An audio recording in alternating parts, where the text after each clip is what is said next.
This is the entire Pokemon Brick Bronze Pokedex, and I'm going to be catching every single Pokemon in the dex for the next 7 days. There are 863 Pokemon in that Pokedex and I only have 7 days to catch all of them. With that said, I wasted no time and made a new save. Since I was going to be getting all the starters anyways, I went ahead and got myself 3 starters to play with. I chose Roulette, Mudkip, and my favorite starter, Charmander.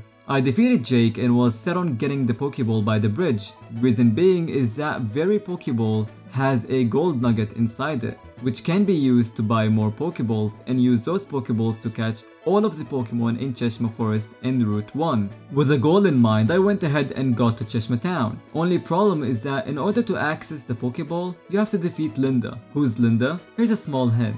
Yep, that's the one. So I battled some trainers to level up my Pokemon and went to challenge her. She sent out her Poochyena, to which I used Amber against. After defeating her Poochyena came Pancham, to which I switched to Roulette. Since Pancham is weak to flying type moves, I kept using Peck on her Pancham and beat Linda. I got my brick back and was finally able to go get the Pokeball by the bridge. As soon as I got the Pokeball, I went on to selling it and buying a ton of Pokeballs. I caught all of Route 1's Pokemon and the ones in Cheshire Forest. I also got me a cute little Pikachu. There was only one problem. Catching all of these Pokemon was a good thing, but at the same time it took quite a while to catch all of these Pokemon. So I decided to focus on finishing the game for the time being instead of catching every Pokemon. I beat Jake, defeated Team Eclipse in the volcano, and beat the second gym leader. I can't lie, I was a little tempted to catch all of Route 7's Pokemon, so that's exactly what I did. My justification for this is that I needed a fairy type Pokemon to beat the game, and the one I chose was Gardevoir, since Gardevoir's pre-evolution Ralts is available in Route 7. After getting Ralts, I beat the Lumberjacks and got to the Laguna Lake. Don't let this place fool you though, this place is disgusting if you're trying to finish the Pokedex. More on that later though. Oh, and I got myself an old rod from the shack in the Laguna Lake so I can catch Pokemon like Chinchou to evolve Pokemon like Clamperl into Gorbis, and of course catch the legendary birds down the line. Speaking of disgusting, if you've watched my previous video, you already know how awful these double trainer battles with Jake are, since he literally uses weak moves against every single trainer. Anyways, my Ralts evolved to Corellia whilst battling alongside Jake. I defeated Team Eclipse and did the Kyogre cutscene. I then defeated the third gym leader and headed to Route 9. Now Route 9 is a rather interesting one, mainly because it connects 3 different places: Haunted Manor, Grove of Dreams, and Route 10. There are also 2 legendaries available here. One of them being Celebi, which is a roaming legendary Pokemon. My strategy for catching roaming legendaries in general is to split all 14 of them into 3 alt accounts. Why? Mainly because if I try to catch all of the roaming Pokemon in my main account, I'll be encountering other roaming legendaries, decreasing my odds of encountering the roaming I need for the challenge. With that said, I decided that Celebi was going to be the first roaming legendary Pokemon I would be catching, alongside Larios and Larias. After beating all of the trainers and level grinding in Kragen's Mines to beat the game easily, I headed to the 4th gym in Anthian City. I gathered up all the tools needed to fight the gym leader and defeated him rather easily. I beat Professor Cypress, the 5th and the 6th gym, and Jake as well. Now since I just got to Route 15, I went through the Larios and Larias cutscene, and immediately went back to Route 14 to try and catch them. I started looking for Larios and Larias, and after just 5 minutes I encountered a Larios. Do you guys have any idea how crazy the odds are for that to happen? It took a little while, but I was able to catch it regardless. Our very first legendary. Now as crazy as it sounds, literally 5 minutes later, yes, I encountered a Larios. I was ecstatic, but unfortunately things didn't go to plan. Why? I was furious, mainly because I was scared. The reason why I was scared is because my luck with encountering Larios is I barely encounter Larios at all. I guess I tend to attract Larios a lot more. That's one heck of a weird thing to say though. Anyways, I decided that for day 1 I'm gonna have to at least beat Professor Cypress and finish the story.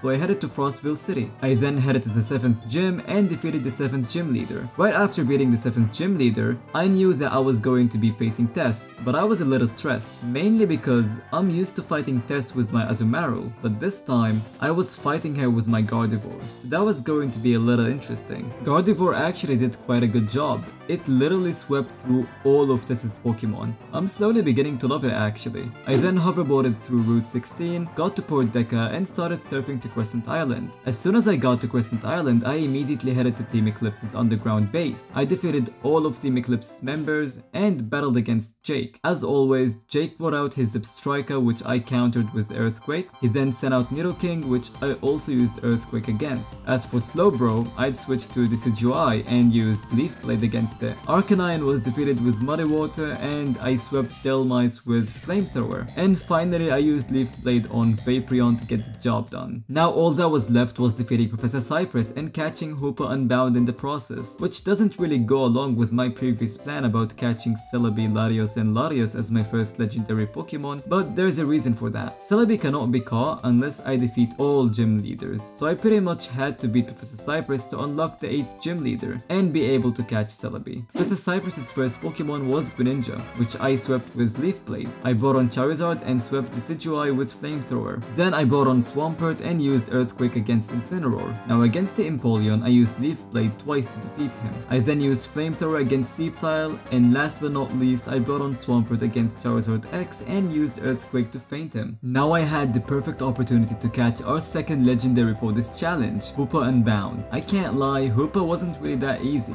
I had an underleveled Breloom, which Hoopa swept with Dark Pulse. I then brought on Pikachu and immediately revived my Breloom and started giving it some healing potions. I did try catching Hoopa with my Pikachu, but that didn't really work as Hoopa would continuously escape. After Hoopa feinted my Pikachu with Knockoff, I brought back Breloom and was about to use Spore to put Hoopa to sleep. Yeah, Hoopa just destroyed my Breloom once again with Dark Pulse. So I brought on Charizard and wanted to see if I was going to be lucky, so I threw a Dusk Ball. It took one attempt for Charizard to catch Hoopa. No wonder it's my favorite Pokemon. Anyways, with that done, I had made pretty good progress to start catching most Pokemon in every route tomorrow. So I saved my game and went to sleep. I woke up the next day and immediately went to defeat the 8th gym leader, mainly because I wanted to start getting some roaming legendaries like Celebi. To do this, I had to plan out a strategy. Since I was going to be using my alt account to catch roaming legendaries, I needed to figure out how many roaming legendaries each account was going to be catching. The amount of roaming legendaries I've chosen for my main account was 4, mainly because I also wanted to catch static legendaries on my main account as well. With that said, I split the rest of the roaming legendaries into groups of 3 to 6 legendary Pokemon.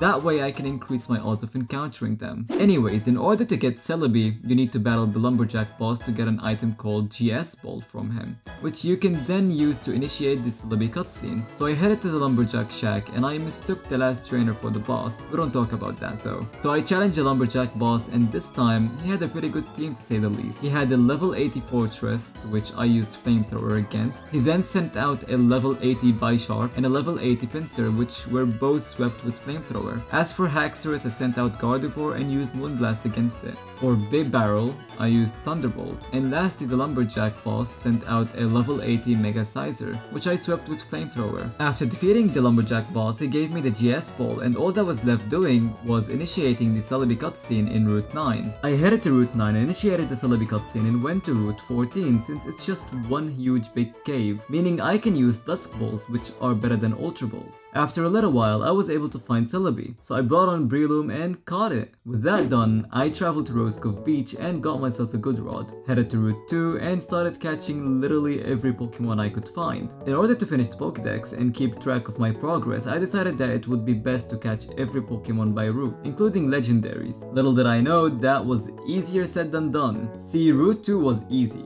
Route 3 and 4 were also easy. Route 5 though, see, Route 5 is a little tricky because it connects to both the Old Graveyard and Glistening Grotto. Why are these two places an issue? Well, Glistening Grotto has two very hard Pokemon to catch. Aeron with a ridiculous 3% chance encounter rate, and a Relicanth with a stupidly insane encounter rate of 2%. Yes, with a good rod. Well, what about the Old Graveyard? The Old Graveyard has Pokemon that can be caught only overnight, such as Ghastly, Murkrow, and Yamask. Doesn't sound that bad, right? Until you heard that Rookidee is that one Pokemon that's only available at day, and it has a ridiculous 1% encounter rate. I wanted to start with Glistening Grotto. I was able to catch every Pokemon available besides Aron and Relicanth. I was a little stubborn, so I decided to stay and look for Aron. I kept encountering Pokemon after Pokemon, but I would literally get nothing. 3 hours later, I was finally able to encounter an Aron. Yes, 3 hours. Not to talk about Relicanth, as I tried catching it for another 3 hours but couldn't even encounter it once.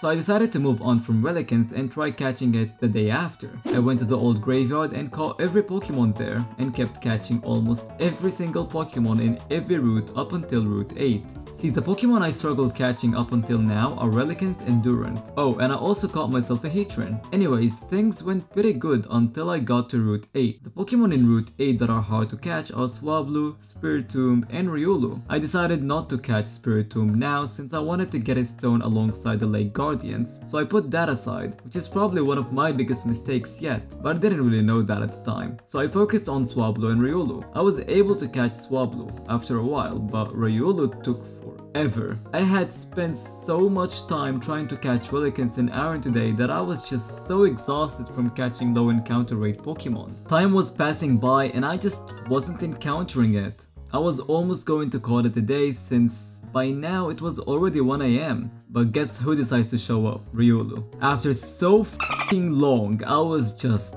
done. I caught him and decided to call it a day since I figured I already made a lot of progress for the day. But as you continue watching this video, you'll find out I was very much wrong. The next morning, I kept on going with catching every Pokemon in every route up until I got to Route 9. Just like Route 5, Route 9 is connected to Fertilus Manor, Grove of Dreams, and Route 10. Besides, Route 9 has some very tricky Pokemon you can catch, mainly Pinsir and Heracross. Pinsir can be caught only at daytime by using Headbutt on a tree. Same thing goes for Heracross, only it can be caught at night. Oh, and they both have a 5% chance of encounter. Great, right? I was able to catch Heracross after a little while, but Pinsir was a lost cause. And just like Relicanth, which by the way I couldn't catch today as well, Pinsir seemed like it was going to take ages to catch. So I decided to head to Grove of Dreams instead and catch most notably Jirachi, Dratini, and the Elemental Monkeys. Getting the Elemental Monkeys wasn't really all that hard. Dratini did take a little while, but catching it also wasn't really all that bad despite its 2% chance of encounter. And so the only Pokemon left to catch was Jirachi, so I headed to Jirachi's temple at night and I typed I wish for and caught it. I then headed to Fertilus Manor and I had to catch Rotom, Litwick, and the rest of the Pokemon available in Fertilus Manor of course. So I first did the Rotom quest, played through the video game, and caught the Rotom. As for Litwick, I just kept waiting for a purple candle and as soon as one spawned in, I encountered it and caught it. Now since we're filling up an entire 863 Pokemon Pokedex, I figured it might be a good idea to stack up on some money. I went to get my luck instance from my alt and immediately headed to Route 11. Our bestie Rising Star Darren is rich after all, and honestly I got a feeling that his money would feel better in my pockets instead. So I did what anybody would do in this very particular situation. After about an hour rebattling, asking Rising Star Darren politely for some money, I ended up with around 450,000 Pokédollars. How sweet of him! Of course, for such a kind gesture, I couldn't just waste all of that money away irresponsibly. I just bought 300 Quick Balls, 80 Dusk Balls, and 10 Ultra Balls. Come on you guys, you know that's an investment, right? With that out of the way, I could finally go to Route 10 and catch all of the Fluettes and start slathering some honey on the honey trees to get both Combi and Teddiursa. I slathered some honey and caught most Pokemon available in Route 10. I then focused on getting the Fluettes. Getting the red and the orange ones was quite straightforward. The white and yellow ones did take a little while, but the blue one, not gonna lie, I thought I was going to catch it relatively quickly, just like the previous challenge, but nope, this time it took 3 hours just to encounter a blue one. Now that I had every Fluette, I headed to the greenhouse, talked to the lady, got the Cresseria flower, and headed to Kraganus Mines. I caught every Pokemon available in Kraganus Mines and Kraganus Cliffs, then headed to the edge of Kraganus Cliffs to catch Shaman. Encountering Shaman and catching it was very straightforward to say the least. With that done, I caught Lapras and every Pokemon that was available in the arcade up till I got to Alderedia. See, the problem with Alderedia is that there is one special legendary in there. You guessed it, it's Victini. Victini's puzzle is just excruciating, especially the second one. It's just agonizing to deal with. Anyways, I finished the first puzzle and then finished the second puzzle, thank goodness. All that was left was fighting the mummy. I beat the mummy and could finally encounter Victini and catch it. Oh, I also made sure to get an Ekans, since I needed one for Snorlax. I traded it for the flute and immediately caught Snorlax right after. After getting every Pokemon available in all the Iridia and Iridia City came Route 12, and Route 12 is full of interesting Pokemon, mainly the Forces of Nature trio, Thundurus, Tornadus, and Landorus. That means that we're gonna be having some alt action going on right now. Meet alt number 1. This alt's first roaming legendaries are going to be Thundurus and Tornadus. All I gotta do is use Rock Smash on the rocks ahead and initiate the Forces of Nature cutscene. I then headed to the Desert Catacombs and started looking for Thundurus and Tornadus, and luckily I was able to encounter them rather quickly. So I immediately traded my Thundurus and Tornadus to my main account and headed to catch Landorus, since it's a static legendary Pokemon. And as expected, Landorus wasn't all that hard to catch either. And as soon as I got Landorus, it was time to get Diancie. This is becoming a legendary Pokemon catching frenzy. I first made sure to catch every Pokemon available in Route 13 and then headed to the Desert Catacombs in my main account to find the following unknowns: O, P, E, and N. Reason being, you need these 4 unknowns in your party to open the gate to Diancie's cave in Route 13. After getting all of the unknowns, I headed to catch Diancie, and as expected, since Diancie is a static legendary Pokemon, it also wasn't all that hard catching. I really wanted to keep going and catch the Pokemon in Route 14 as well, but I was too tired to continue for the day. But look at the bright side, I already caught every Pokemon from Route 1 to Route 13. Insane progress so far. So it's the 4th day, and that meant that I had to start picking up the pace a little. I went to Route 14, caught every Pokemon available, and as I was catching all the Pokemon in Route 15, I decided to catch the Regitrio. I got myself a Girafarig and a Dunsparce, and went to Frostville City. I then completed the Reggie puzzle and went to catch each one of the Reggies. Of course, I had to start with my favorite, Regice. I headed to Route 15 and went into Regice's cave and caught him. Next, I wanted to catch Regirock. I traveled to Brimber City and from there headed to Route 6. I got into Regirock's cave and also caught him. Last but not least, Registeel. I traveled to Groove of Dreams and just pretty much caught him. So now it would make sense to catch Regigigas, right? See, that didn't really go that well if I'm honest. Since Regigigas is a roaming legendary Pokemon, it made sense to trade my Regice, Regirock, and Registeel to my alt and catch it there, right? So that's literally what I did. But I was apparently kicked because the game thought I exploited? So I hit up Faith, and it turns out you must get to Frostville City to have the Regigigas gate open. So I headed to Frostville City and came back to Route 14. And this time, it worked. Hey, that's the easy part though.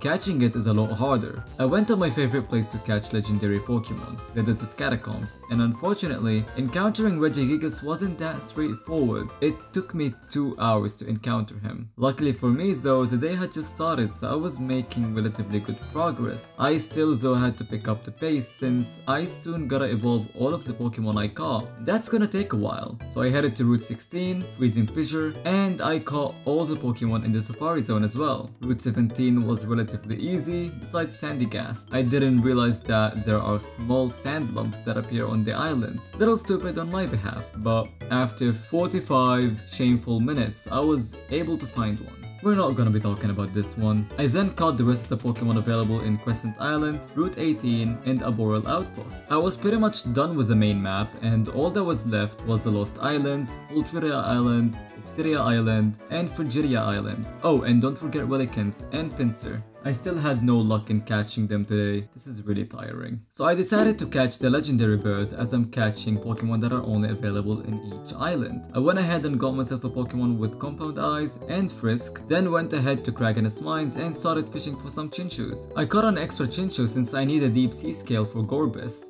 I then headed to Port Deca and bought a ticket for every island and went to catch all 3 legendary birds. My first legendary out of all of the legendary birds was Zapdos. Catching him was pretty straightforward alongside the rest of the legendary birds, as all I had to do was travel to their islands and catch them one by one. After I was done catching the legendary birds, I went to the Lost Island and also caught every Pokemon available there, and since I now have all the legendary birds, I could get the Silverwing in order to get Lugia. I put all the legendary birds into my party and went to Cheshire Town, talked to the guy by the fountain and got the silver wing. I then traveled to Rose Cove Beach, surfed my way to Silver Cove, summoned Lugia, and caught him. Everything was going well until I decided to catch Volcanion. See, in order to catch Volcanion, you need to cook a meal called Epinshroom. In order to cook that dish, you must obtain 3 different items: Chillin Berry, Stardust, and a big mushroom. In order to get a Chillin Berry, you must go to Fertilist Manor and catch yourself a Rattata that's holding one. After getting Chillin Berry, I headed to Rose Cove Beach to get a Stardust, which is carried by Staryu. That was also easy to get until I got the big mushroom. See, in order to get a big mushroom, you must catch a Paras carrying it in Route 9. I kept looking for a big mushroom for 2 hours until I finally got one.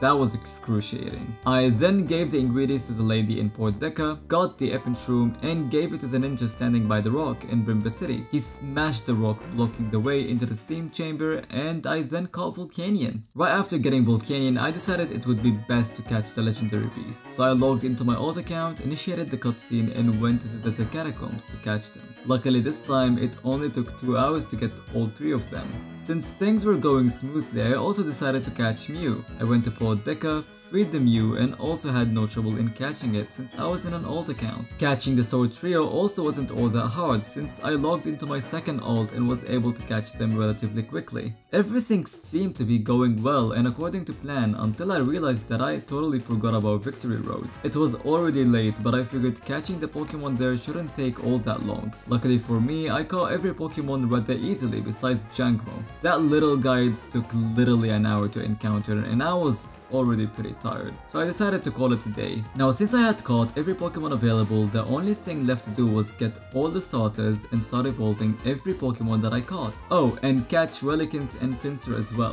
For the 5th day, I immediately traveled my way back to Miri's town and went into the lab to get the rest of the starters. As soon as I got the rest of the starters, I went ahead and started leveling them up one by one. Once I was done leveling them up, I decided to go and give Relicanth a try, and after so long, I was finally able to encounter one. Since my luck was going well, I decided to give Pinsir a try and I somehow also managed to encounter it. I mean, just listen to this reaction. It took me no way, dude. 5 days.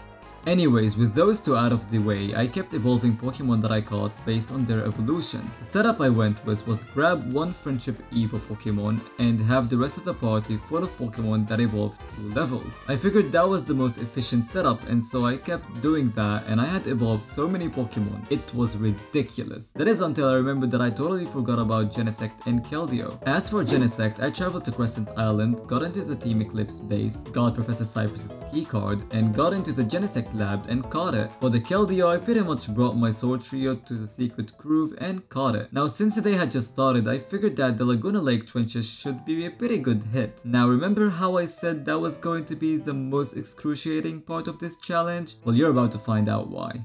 I put around 600 Robux on UMV batteries and started diving. I started collecting fossils and I thought that everything was going well. That is until I wasted over 40 batteries trying to find an old amber for Aerodactyl and an odd keystone to catch Spiritomb. Oh, and don't forget the Lake Guardians. Those were such a pain. See, I was able to find myself a Mesprit egg, but when it came to Azelf and Uxie, I just kept searching and searching and I would find nothing. I kept going all day yet found absolutely nothing, so I went to sleep and hoped to find them in the early morning the next day. So I woke up the next morning totally not excited for the Laguna trenches, especially after digging for 8 consecutive hours the day before.